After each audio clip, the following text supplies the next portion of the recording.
Praise lord అక్క. Praise lord. Praise lord అమ్మా. ఏమండి ఇలా వచ్చారు? లేదక్క, ఏమైంది?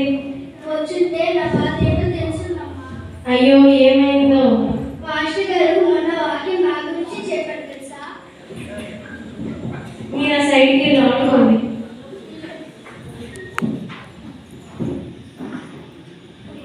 ఏం చెప్పారు? ధనవంతురాలు పల్లక చేరడం కన్నా వంట శుద్ధిలో దూరడమే మేలు. అయ్యో, నాకు అర్థం కాలేదు అక్క. అంటే నా దగ్గర డబ్బు ఆస్తి పనులు ఇబ్బంది ఉన్నాయి కదా అక్క. పాస్టర్ గారు నా గురించి చెప్పారు. అవునా? చెప్పినా చెప్పుకుంటారులే, మీరు చాలా రిచ్ కదా. సరేలే కానీ యాక్చువల్లీ వాళ్ళ ఇంట్లో ప్రేయర్ కదా, వాళ్ళ ఇంట్లో ఎప్పుడు ప్రేయర్ కనుక్కొని వద్దాం కదా.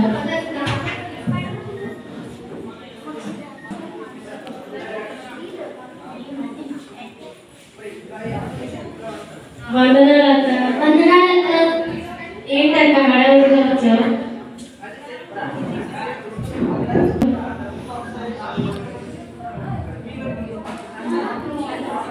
మీ ఇంట్లో ప్రేయర్ అంట కదా, ఎప్పుడో? ఏం ప్రేయర్ ఏంటో అమ్మా. ఏ వాక్యం చెప్తున్నాం? మన పాస్టర్ గారు ఏ వాక్యం చెప్పారు తెలుసా?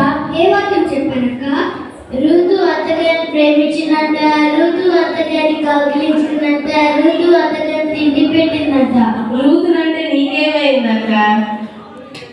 అంటే నేను మా అత్తని చూసుకోవట్లేదనే కదా పాస్టర్ గారు నా గురించి వాక్యంలో చెప్పారు. మీకు అత్తగారు ఉన్నారు, మాకు అసలు అత్తగానే లేదు. మాకు బాధే లేదు. సర్లే అక్క, వాక్యం ఇది దివ్యాకి ఒంట్లో బాగాలేదు కదా అక్క, చూసుకోవడం కదా. సరే కదండి. వందనాలక్క. ఏంటక్క ఎలా వచ్చారు? నీకు ఒంట్లో బాగాలేదు కదా, చూసుకోదామని. ఏమో అర్థమో ఏమోలే అమ్మ. ఏమమ్మా అలగంటున్నావు? మన సెంటర్లో మీటింగ్ అయింది కదా, అప్పుడు పాస్టర్ గారు ఏ వాక్యం చెప్పారో గుర్తుందా? ఓల్డ్ వాక్యం చెప్పారక్క. నీకేం చెప్పారో చెప్పక్క. అవునులే, సెంటర్లో పెద్ద పెద్ద స్టేజీ వేసి పెద్ద పెద్ద సౌండ్ బాక్సులు పెట్టి అందరి ముందు నన్నే తిడతారు. సర్లే, వాక్యం చెప్పు. జ్ఞానవంతురాలు తన ఇల్లు కట్టుకున్నట్టు మూర్ఖురాలు తన ఇల్లు ఊడిపీకున్నట్ట. అంటే ఈ మధ్యనే మేము ఇల్లు కట్టుకుంటున్నాం కదా, అది మధ్యలోనే ఆగిపోయింది. అందుకే పాస్టర్ గారు నా కోసమే చెప్పారు. కానీ అలా చెప్పారు. నాకైతే ధనవంతురాలు పక్కన స్థానం లేదన్నారు. నన్నైతే అతను చూసుకోవట్లేదు అన్నారు. సర్లే, మీకు ఎలాగో అన్నారు, దివ్య దగ్గరికి వెళ్దాం పదండి. తన ఏమనుకుంటుందో.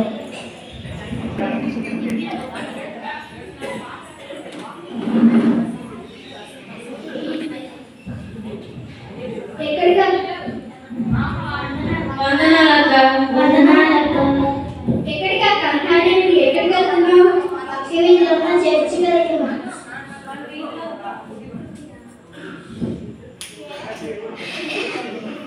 మన వీధిలో చర్చ్ ఉంది కదా అక్క. పాస్టర్ గారు ఏ వాక్యం చెప్పారో తెలుసా? ఏ వాక్యం చెప్పారక్క? వివేకం లేని స్త్రీ పంది ముక్కుకి బంగారు కమలాడి అన్నారు. నన్ను వివేకం లేని స్త్రీ అన్నాడు, పందిలో పోసాడు. అయ్యో, అంత మాట అన్నారా? సర్లే కానీ నీకు అలా చెప్పాను. నాకైతే ధనవంతురాలు పక్కన స్థానం లేదన్నారు. నన్నైతే అతనిపై చూసుకోవట్లేదు అన్నారు. నన్నైతే మూర్ఖురాలు అన్నారు. అందుకే నేను పక్క వీధిలో చర్చికెళ్తున్నాను. మీరు వస్తారా? వస్తాం అక్క. మేము వచ్చేసి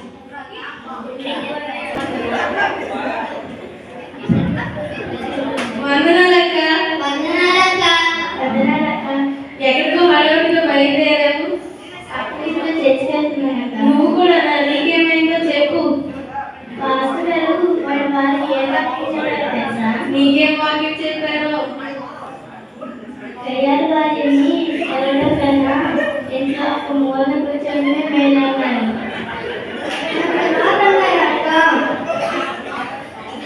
అవును, అందుకే పక్కన చర్చికెళ్తున్నాను. అవునా అక్క? సరే సరే పదండి, అందరం వెళ్ళిపోదు. వందనాలేంటి? వందనాలు అమ్మ. వందనాలక్క. ఏంటక్క ఎక్కడికి వెళ్తున్నారు హడావిడిగా?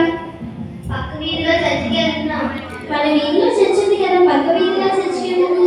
పాస్టర్ గారు మమ్మల్ని కదా వాక్యం పేరు పెట్టి తింటున్నారు, మిమ్మల్ని కాదు కదా, మీకేం తెలుస్తుంది మా బాధ? లేదమ్మా, పాస్టర్ గారు ఎప్పుడు మిమ్మల్ని తిట్టలేదమ్మా. నేను కూడా మీలోనే ఉంటాను కదా, పాస్టర్ గారు ఎప్పుడు మిమ్మల్ని తిట్టరు. మీకేం తెలిస్తే మమ్మల్ని కదా తిట్టేది. లేదమ్మా, పాస్టర్ గారు ఎప్పుడు మిమ్మల్ని తిట్టరు. అయినా మీకు ఏం తిట్టారు? నన్నైతే ధనవంతురాలు పర్లోక స్థానం లేదన్న. నన్నైతే అతను చూసుకోలేదు అన్నారు. నన్నైతే మూర్ఖురాలు అన్నారు. నన్ను వివేకమైన స్త్రీ అన్నారు. పందితో పోచారు. నన్ను గయ్యాలి అన్నారు. నన్ను గయ్యాలి అన్నారు. నేను నట్టయ్యాను. ఒక్కొక్కరిని ఒక్కొక్కలా తిడుతున్నారు, అందుకే పక్క వీధి వెళ్ళిపోతున్నాము. సర్లే కానీ మనందరికీ పిల్లలు ఉన్నారు కదా. అందులో ఒక బిడ్డ దేవుడిలోని, ఒక బిడ్డ లోకంలోని ఉంటే మీకు ఇష్టమేనా?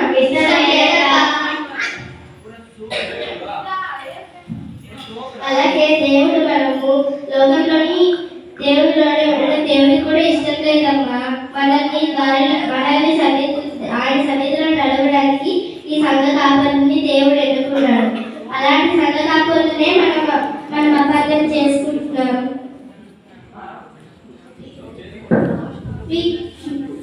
నేనైతే ఈ లోక ధనం గురించి ఆలోచించాను కానీ పరలోక ధనం గురించి ఆలోచించలేదక్క. నా తప్పు అయిపోయిందక్క. నన్నైతే అతను బాగా చూసుకోవట్లేదు అన్నారు కానీ రూతులకు అర్థం చేసుకోలేకపోయినాను. నన్ను క్షమించండి. నేను ఇలోక గృహాల కోసం ఆలోచించేదే తప్ప పరలోక గృహాల కోసం ఆలోచించలేకపోయానమ్మా. మేమందరం కలిసి పాస్టర్ గారికి క్షమాపణలు అడుగుతాము. నన్ను వివేకమైన స్త్రీ అన్నారని నేను పాస్టర్ గారిని అపార్థం చేసుకున్నాను, కానీ తప్పు అయిపోయింది. అందరం కలిసి పాస్టర్ గారికి క్షమాపణ అడుగుదాం.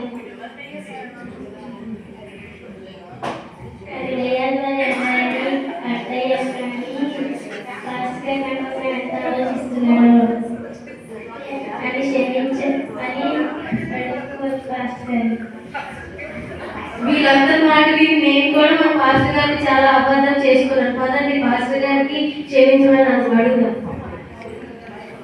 ఆగండి అమ్మా, ప్రార్థన చేసి వెళ్తాను. ప్రార్థన చేశాక వెళ్తాను. కలిపిస్తాను. మహోన్నతుడ సర్వశక్తిమంతుడైన మీకే వందనాలు. నాయనా మమ్మల్ని ఈ సన్నిధిలో నడిపించే పాస్టర్ గారిని మాకు దయచేశారు. మా కోసం ప్రార్థన చేసి పాస్టర్ గారిని మాకు దయచేసినందుకు మీకు వందనాలు. మాకు ఎంత బాగోకపోయినా ఎంత దూరం నుంచి పాస్టర్ గారిని మా కోసం ప్రార్థన చేయడానికి వస్తాం. మా కోసం ప్రార్థన చేసే ప్రతి పాస్టర్ గారిని దీవించండి. మాకు